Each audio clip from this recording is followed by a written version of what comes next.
I'm going to open the meeting by offering the floor to Deputy Prime Minister of Belgium, Mr. de Croo, who will open the discussion, and then go to the President of the World Bank.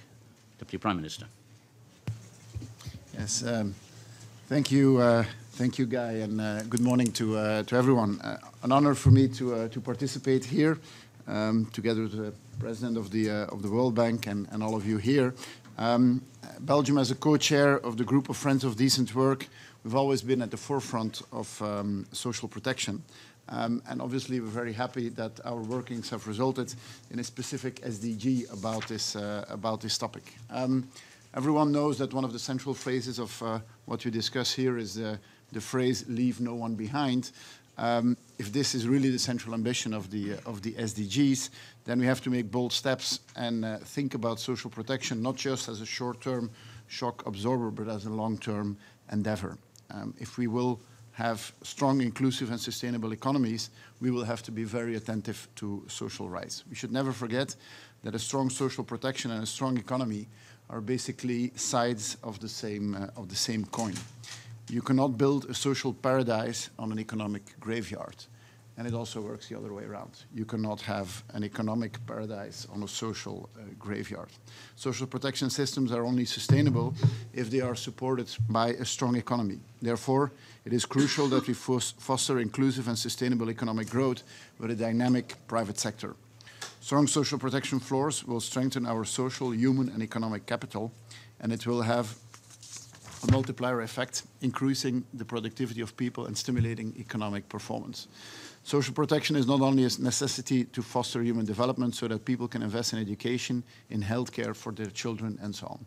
It is also pivotal for macroeconomic stability, for increasing resilience to climate change, fostering gender equality and building peace and security. Yet today, almost 3/4 of the global population has no adequate social protection. Even half of the world's population has no social protection at all. Offering these people social protection floors that advance their human development is a challenge this partnership has to take on. It probably is one of the largest challenges of our time. But I'm confident we can succeed, precisely by building this partnership. In the past, we have seen enough fragmentation, small-scale initiatives and silos. If we want real change, we have to come together and start a truly collaborative effort.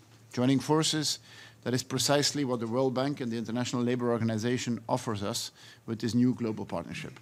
We have to build a strong and ambitious global coalition to ensure that all countries can implement effective and efficient social protection systems.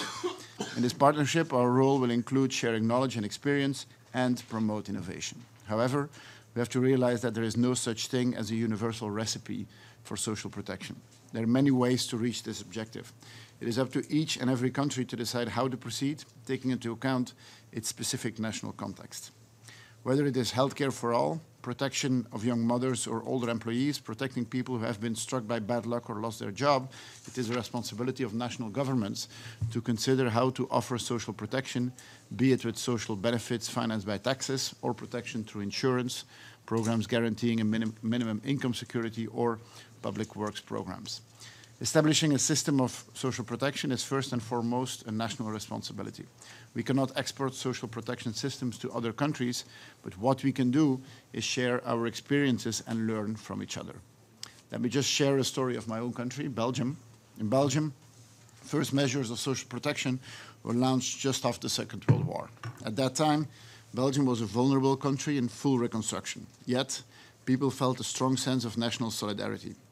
This shows that even in very difficult contexts, it is possible to establish solid systems of social protection. On many occasions, our Belgian system of social protection has proven its solidity. Like other countries, we have been hit hard by the economic and financial crisis. However, we continue to invest in social protection. It allowed businesses to be resilient and workers to maintain their purchasing power. Recently, due to the closure of a large company, thousands of people in Belgium lost their jobs. Yet, they themselves are not lost.